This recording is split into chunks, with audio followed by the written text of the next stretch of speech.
সুপ্রিয় দর্শক, আসসালামু আলাইকুম। আপনাদের সবাইকে স্বাগত জানাচ্ছি। এখনকার আলোচনা আপনাদের সঙ্গে আছি আমি সিরাজুল ইসলাম। দর্শক, ইরান এই দেশটির নাম উচ্চারণ করলে সর্বপ্রথম সবার কাছে যে ধারণা আসে সেটি হচ্ছে একটি নিষেধাজ্ঞার ভেতরে থাকা মধ্যপ্রাচ্যের একটি দেশ। কিন্তু আপনারা কি জানেন সেই ইরান কি করেছে? উন্নত বিমানের ইঞ্জিন গবেষণা এবং হাইপারসনিক গবেষণার ক্ষেত্রে ইরান বিশ্বের অনেক বড় বড় দেশকে পিছনে ফেলে এখন 4 নাম্বার শক্তি হিসেবে উঠে এসেছে। ইরানের সামনে কারা আছে? ইরানের সামনে আছে চীন, আমেরিকা, ভারত। আর ইরান কাকে কাকে পেছনে ফেলেছে দেখুন। জার্মানি, জাপান, এখান থেকে শুরু হবে, জাপান, ইটালি, ব্রিটেন, এ সমস্ত দেশকে। এই খবর কোথায় উঠে এসেছে? এই খবর উঠে এসেছে অস্ট্রেলিয়ান স্ট্র্যাটেজিক ইনস্টিটিউশন পলিসির ক্রিটিক্যাল টেকনোলজি ট্র্যাকার এর প্রতিবেদনে। এই যে প্রতিবেদনে ইরানের নাম উঠে আসলো, ব্যাপারটা কিন্তু একেবারে সাধারণ ব্যাপার না। প্রতিবেদনে বলা হচ্ছে ইরানের উপর থেকে নিষেধাজ্ঞা উঠে গেলে মধ্যপ্রাচ্যের প্রধান বিমান শক্তিতে পরিণত হবে ইরান, এবং মধ্যপ্রাচ্যের যে কৌশলগত যে সমীকরণ এর অনেক কিছু বদলে যাবে। এদিকে আরও সম্ভাবনা কোথায় তৈরি হয়েছে? ইরান এবং আমেরিকার মধ্যে যে চুক্তি হতে যাচ্ছে সেই চুক্তিতে ইরানকে আমেরিকা $300 বিলিয়ন ক্ষতিপূরণ অর্থ দেবে। এই ক্ষতিপূরণের অর্থ ইরান যদি কাজে লাগাতে পারে তাহলে কোথায় যাবে দেশটি? এছাড়া ইরানের যে নিজস্ব অর্থ আটকা রয়েছে বিভিন্ন দেশে, তার পরিমাণ $24 বিলিয়ন। সর্বোপরি ইরানের উপর থেকে নিষেধাজ্ঞা প্রত্যাহার করার পর তার নিজের যে সম্পদ আছে, তেল এবং জ্বালানি সম্পদ এবং বিরাট জনসংখ্যা, এগুলো দিয়ে ইরান কোথায় চলে যাবে তা নিয়ে বিশ্বের বড় বড় গবেষক এখন গবেষণায় মত্ত। সুপ্রিয় দর্শক, এই বিষয়গুলো নিয়েই এখনকার ভিডিওতে বিস্তারিত আলোচনা করার চেষ্টা করব। আশা করি ভিডিওটি খুবই ভালো লাগবে, আর যদি ভালো লাগে তাহলে একদম শেষ পর্যন্ত থাকার অনুরোধ রইল। একই সাথে এই অনুরোধও করব আপনারা ভিডিওটি লাইক, কমেন্ট এবং শেয়ার করবেন, আর চ্যানেলটি সাবস্ক্রাইব করে সাথেই থাকবেন। দর্শক, চলুন বিস্তারিত আলোচনা করি। প্রথমেই ইরানের উন্নত বিমান ইঞ্জিন এবং হাইপারসনিক গবেষণা সম্পর্কে কথাগুলো বলে শেষ করি। অস্ট্রেলিয়ার যে প্রতিষ্ঠানটি এই রিপোর্ট প্রকাশ করেছে তার নাম হচ্ছে অস্ট্রেলিয়ান স্ট্র্যাটেজিক ইনস্টিটিউট পলিসি, এই সংক্ষেপে ASPI। এই ASPI প্রতিষ্ঠানটি প্রতি বছর বিশ্বের বিভিন্ন দেশের গবেষণাপত্র প্রকাশের বিষয় নিয়ে প্রতিবেদন প্রকাশ করে। খেয়াল করুন, এই যে প্রতিবেদন প্রকাশ করা হয়েছে তাতে কিন্তু একটা কথা পরিষ্কার থাকতে হবে, ইরান গবেষণাপত্র প্রকাশের ক্ষেত্রে 4 নম্বরে উঠে এসেছে। ইরান উন্নত বিমানের ইঞ্জিন এবং হাইপারসনিক গবেষণার ক্ষেত্রে গবেষণাপত্র প্রকাশের ক্ষেত্রে 4 নম্বরে। এর মানে কিন্তু এই না এখনও যে ইরান এই সমস্ত উন্নত বিমান এবং হাইপারসনিক প্রযুক্তি উৎপাদনের ক্ষেত্রে 4 নম্বরে, গবেষণার ক্ষেত্রে 4 নম্বরে।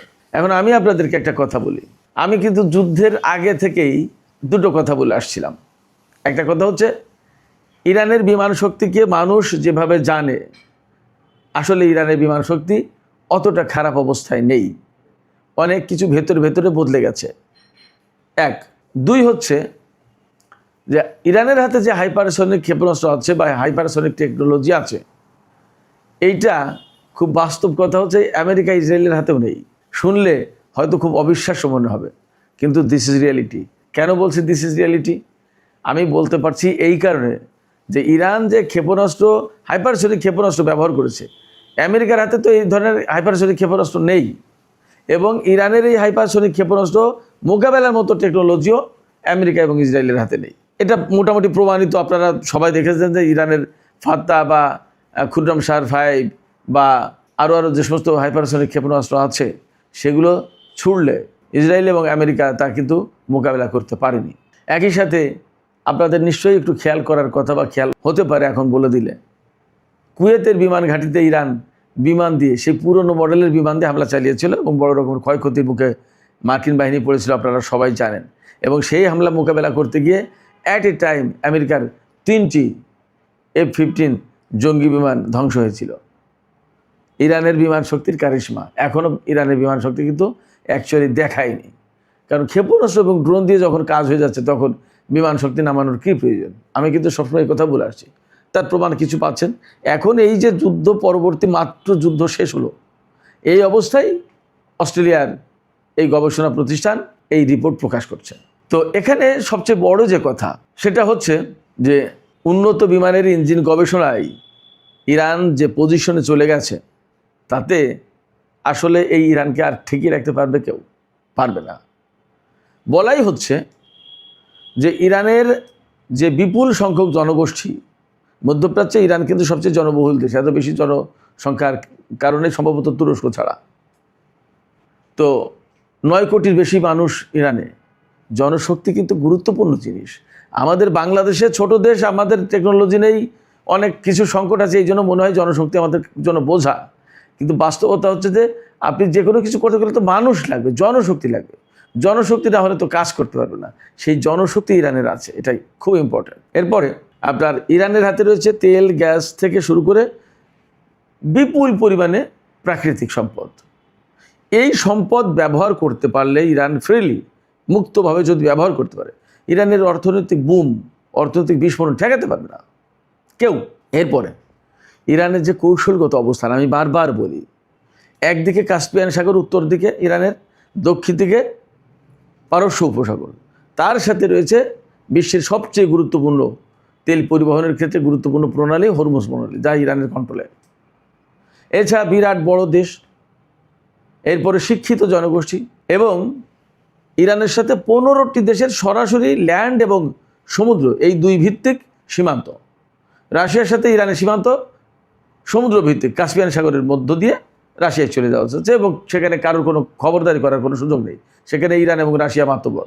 আবার পাহাড়, পর্বত, জঙ্গল, নদী, নালা, লেক, বিশাল বিশাল মরুভূমি, এর প্রত্যেকটা জিনিসই ইরানের জন্য সম্পদ। কেউ ইরানকে ঢাল হয়ে ঠেকাচ্ছে, কেউ ছান্দসিক গতিময় জীবন দেওয়ার জন্য ভূমিকা পালন করছে। ইরানের জনগোষ্ঠী শিক্ষিত জনগোষ্ঠী, শুধু তাই না, যে দেশের ইঞ্জিনিয়ারের পরিমাণ বেশি সেই দেশ কিন্তু টেকনোলজিতে এগিয়ে যায়। আমি বেশ কয়েকটা ভিডিওতে বলেছি, আমেরিকার জনসংখ্যা 33 কোটি, ইরানের জনসংখ্যা 9 কোটি। আমেরিকায় যে সংখ্যায় ইঞ্জিনিয়ার আছে, প্রায় সেই সংখ্যায় ইঞ্জিনিয়ার ইরানে রয়েছে। আপনারা চিন্তা করুন, ইরান কেন এগিয়ে যাবে না? ইরানকে ঠেকাতে পারবে না তো। ইরানকে ঠেকাতে পারবে না, তার যে বিপুল সম্ভাবনা, এই সম্ভাবনা কাজে লাগিয়ে যাতে সে উন্নত হতে না পারে, বড় প্রযুক্তির দেশ হতে না পারে। আমেরিকা এবং বিশ্বের বিভিন্ন দেশ যে সমস্ত টেকনোলজিতে আধিপত্য বিস্তার করে রেখেছে, বিপুল পরিমাণ অর্থ ইনকাম করে, কাউকে না দিয়ে নিজেরা একচেটিয়া ব্যবসা করে, ইরান যদি উঠে আসে এইগুলো ভেঙে যাবে তাদের। কিন্তু ঠেকাতে পারবে না, যা পরিস্থিতি। মাত্র যুদ্ধ শেষ হলো তখন এই রিপোর্ট, সহজ কথা না। এবং আমি বলি যে এই যে বলা হচ্ছে যে এটা শুধুমাত্র গবেষণাপত্র প্রকাশ করে, বা গবেষণাপত্র প্রকাশ করে কিন্তু তার মূল্য নেই, তা তো না। ওই গবেষণাপত্রের মাধ্যমেই তো সে তার ইঞ্জিনিয়ারিং গবেষণার কাজটা বাস্তবায়ন করবে। আপনি যদি গবেষণা করতে না পারেন তা আপনি ডেভেলপমেন্টটা ঘটাবেন কীভাবে? ইরান গবেষণা করছে, গবেষণাপত্র আন্তর্জাতিক জার্নালে, আন্তর্জাতিক অঙ্গনে প্রকাশ হচ্ছে, এবং সে কাজে লাগাবে, অলরেডি লাগাচ্ছে। আমি তো বললাম, হাইপারসনিক প্রযুক্তিটা তার হাতে, রকেট প্রযুক্তি, মহাকাশ গবেষণা, এগুলো কি এমনি এমনি হচ্ছে? এরপরে ইরানের বিমান শক্তিতে কিছু পাল্টে গেছে, অনেকে বিশ্বাস করে না, এখনও করে না মানুষ, কেউ কেউ বিশ্বাস করে না। সেগুলো কি এমনি এমনি পাল্টেছে? পাল্টে যাবে। এবং আমরা অনেকেই মনে করি যে রাশিয়া এবং চীন ইরানকে কী দিল, তা যদি না দেয় তাহলে তো ইরান পারবে না।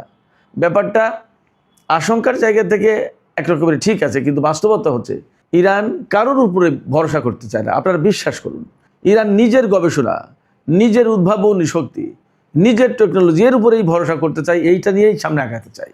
এর পাশাপাশি চীন এবং রাশিয়া অবশ্যই তো সহযোগী শক্তি হিসেবে আছে, তাতে কোনো সন্দেহ নেই।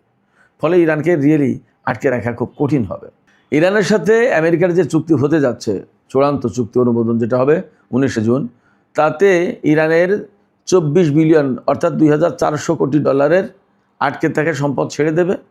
এবং শুধু তাই না, মধ্যপ্রাচ্যে উত্তেজনা এবং যাতে সংঘাত না হয়, উত্তেজনা কমানো যায়, এর জন্য একটা বিশেষ কাঠামো তৈরি করা হবে।